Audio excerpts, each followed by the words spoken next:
হোয়াটসঅ্যাপের কমেন্টে ভরে গেছে, তোমরা বারবার একটাই প্রশ্ন করছো যে দাদা 85-র মধ্যে কত নাম্বার পেলে আমার চাকরিটা কনফার্ম ভাববো। অর্থাৎ মাঠ করলেই চাকরি, ইন্টারভিউতে যদি তুমি বসে থাকো, যদি কিছু নাও উত্তর পারো, তবু চাকরি কনফার্ম হবে। তো অনেকেই বারবার করে মেসেজ করছো, কারণ অনেকেই ভালো স্টুডেন্ট আছে, বেশি নাম্বার পেয়েছে, দীর্ঘদিন ধরে পরিশ্রম করছে, দীর্ঘদিন মানে শেষ শেষ নিঃশ্বাস ত্যাগ করার মতন শেষ একদম জেলে দিয়েছে পরীক্ষাটা, তাই না? তো অনেকেই স্টুডেন্ট আছে বারবার আমাকে মেসেজ করছে, দাদা কত নাম্বার 85-এর মধ্যে কত নাম্বার পেলে তো আমরা কিন্তু ভাববো যে আমাদের চাকরিটা কনফার্ম, মানে মাঠ করলেই চাকরি, মাঠ করলেই চাকরি, এই 85-র মধ্যে কত নাম্বার থাকলে, তাই না? তো আজকের এই ভিডিওতে তোমাদেরকে বলবো যে 85 নাম্বারের মধ্যে কত নাম্বার যদি তোমাদের আছে, স্কোর যদি আছে, তো তোমরা নিশ্চিন্তে থাকো, বুকে হাত রেখে ঘুমাও যে পিএমটি পিইটি অর্থাৎ মাঠ করলেই চাকরি। ও ওয়েস্ট বেঙ্গল পুলিশে মাঠ যদি আমি করতে পারি তাহলে চাকরি, কিন্তু ঠিক আছে। তো আজকের এই ভিডিওতে তোমাদেরকে বলবো, ভিডিওটা ভালো লাগলে অবশ্যই লাইক করবে, চ্যানেল নতুন এসে থাকলে অবশ্যই সাবস্ক্রাইব করবে এবং বন্ধুদের সাথে শেয়ার করে দেবে। এই ভিডিওটা খুবই গুরুত্বপূর্ণ, যদি তুমি বন্ধুর সাথে প্রত্যেকটা এডুকেশন গ্রুপে শেয়ার না করো তাহলে কিন্তু তোমার থেকে বেইমান কেউ নাই। ওকে, তো অবশ্যই অবশ্যই কিন্তু বন্ধুদের সাথে শেয়ার করবে। এবং তোমরা আগামী দিনে তোমরা এত কেন কেন কমেন্ট করছো আমাকে, তোমরা ভালো করে জানো যে 2018 সাল থেকে তোমাদের প্রদীপটা তোমাদের ইউটিউব চ্যানেলে যে কাট অফ গুলো দেয়, আজ পর্যন্ত কিন্তু কোনো কাট অফ কিন্তু ভুল হয়নি, ঠিক আছে? তো আগামী দিনেও কিন্তু ভুল হবে না, ঠিক আছে? তো আজকের এই ভিডিওটা খুবই গুরুত্বপূর্ণ তোমাদের কাছে, অবশ্যই ভিডিওটা ভালো লাগলে অবশ্যই লাইক করবে এবং অবশ্যই তোমাদের মতামত একটা কমেন্ট বক্সে জানিয়ে যাবে। ওকে, চলো প্রথমে তোমাদেরকে বলবো যে দেখো 85 নাম্বারের মধ্যে কত নাম্বার পেলে পুলিশের চাকরিটা 100% পাবো, ঠিক আছে? 100% পাবে। ওকে, তো মেল এবং ফিমেল দুটোই বলবো আউট অফ 85 এর মধ্যে কত নম্বর তোমার আছে, তোমরা ভালো করে জানো যে কত নম্বর তোমরা পেয়েছো। তো সেক্ষেত্রে তোমাদেরকে বলবো যে তুমি এই নাম্বার যদি তোমার থেকে থাকে, এই নাম্বারটা যেটা আমি তোমাদেরকে আজকে এখানে বলবো, যে এই নাম্বারটা যদি তোমরা পেয়ে আছো 85-র মধ্যে, তাহলে বুকে হাত রেখে আরামসে বালিশে ঘুমাও, চাকরি তোমার কেউ বাবা আটকাতে পারবে না, চাকরি তোমার হবেই।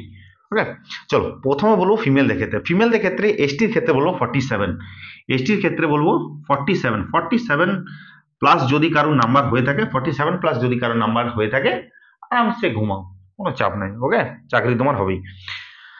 এসসিদের ক্ষেত্রে বলবো, এসসিদের ক্ষেত্রে বলবো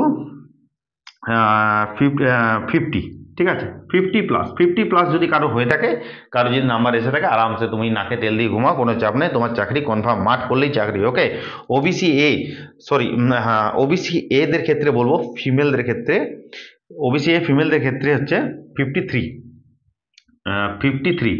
53 যদি প্লাস কারো যদি নাম্বার আছে, আরামসে নিশ্চিন্তে ঘুমাও, কোনো চাপ নেই, ঠিক আছে? ওবিসি বিদেরকে বলো 56 প্লাস যদি কারো এসে থাকে, আরামসে নিশ্চিন্তে থাকো, চাকরি তোমার হবেই, মাঠ করলেই চাকরি, ঠিক আছে?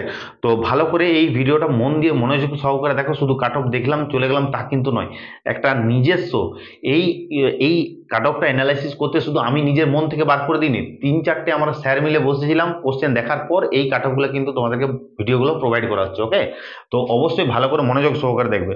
ইউআরদের ক্ষেত্রে বলবো, ফিমেলদের ক্ষেত্রে 58 প্লাস যদি কারো নাম্বার হয়ে থাকে, চাকরি 100% কনফার্ম, ঠিক আছে?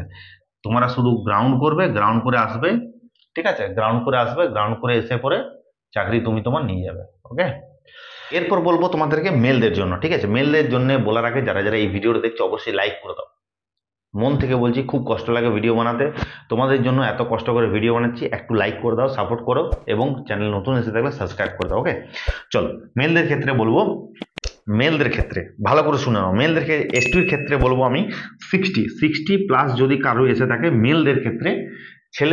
ছেলেদের ক্ষেত্রে 85-র মধ্যে যদি 60 প্লাস কারো নাম্বার থেকে থাকে, আরামসে আরামসে আরামসে বিছানায় ঘুমাও, চাকরি তোমার কেউ নিয়ে যেতে পারবে না, ঠিক আছে? বালিশে মাথা রেখে আরামসে ঘুমাও, ঠিক আছে? চলো এসটিদের ক্ষেত্রে বলবো, এসটিদের ক্ষেত্রে বলবো 61, ঠিক আছে? এসসিদের ক্ষেত্রে বলবো 61, ঠিক আছে? এসসিদের ক্ষেত্রে বলবো 61 যদি এসসিরা কেউ পেয়ে থাকো, আরামসে, চিন্তা নেই, আরামসে ঘুমাও, চাকরি তোমার কেউ নিতে পারবে না। ওবিসি এদের ক্ষেত্রে বলবো, 64, ওবিসি এদেরকে বলবো 64 প্লাস যদি কারো নাম্বার থেকে থাকে, আরামসে, চিন্তা নেই, ইন্টারভিউ, মানে কি বলবো, ইন্টারভিউ যাবে, ইন্টারভিউ দেবে, চলে আসবে, পিএমটি পিইটি কিন্তু পাস করতে হবে, তাই না? ওকে, চলো ওবিসি বিদের ক্ষেত্রে বলবো, ওবিসি বিদের ক্ষেত্রে বলবো 69+, যদি কারো নাম্বার থেকে থাকে চাকরি কনফার্ম, কেউ আটকাতে পারবে না। আরামসে শুধু যাবে, পিএমটি পিইটি পাস করবে, মাঠ কমপ্লিট করবে, এবং ইন্টারভিউতে যে বসবে সঠিক উত্তর না দিলেও চাকরি তোমার কেউ নিতে পারবে না। ওকে, এবং ইউআরদের ক্ষেত্রে বলবো 71, ঠিক আছে? ইউআরদের ক্ষেত্রে বলবো 71, ঠিক আছে? 71টা এবার 77 করে দিও না, ঠিক আছে? 71 ইউআরদের ক্ষেত্রে বলবো 71+ যদি কারো নাম্বার আছে 85-র মধ্যে, আরামসে চ্যান কি নিন দিল, ঠিক আছে? চ্যান কি নিন, ঠিক আছে? কোনো অসুবিধা নাই, যতই কোশ্চেন যাই হয়ে যাক চাকরি তোমার কেউ নিতে পারবে না, ঠিক আছে? যদি কেউ 85-র মধ্যে যদি এই নাম্বারগুলো কারুর আছে, 85-র মধ্যে যদি এই নাম্বারগুলো কারুর আছে, তোমাদের প্রদীপ দা ডাব্লিউবিপি, ঠিক আছে? ডাব্লিউবিপি লাইভ 2.0 গ্যারান্টি 100% তোমার চাকরি হবে, কেউ তোমাকে নিতে পারবে না। যদি পিএমটি অ্যান্ড পিইটি যদি পাস করতে পারো, পিএমটি পিইটি যদি পাস করতে পারো, চাকরি তোমার কেউ নিতে পারবে না। ওকে, চলো এইটুকু ইনফরমেশন তোমাদের দেওয়ার ছিল। দেখা হচ্ছে নেক্সট ভিডিও। জয় হিন্দ, জয় ভারত।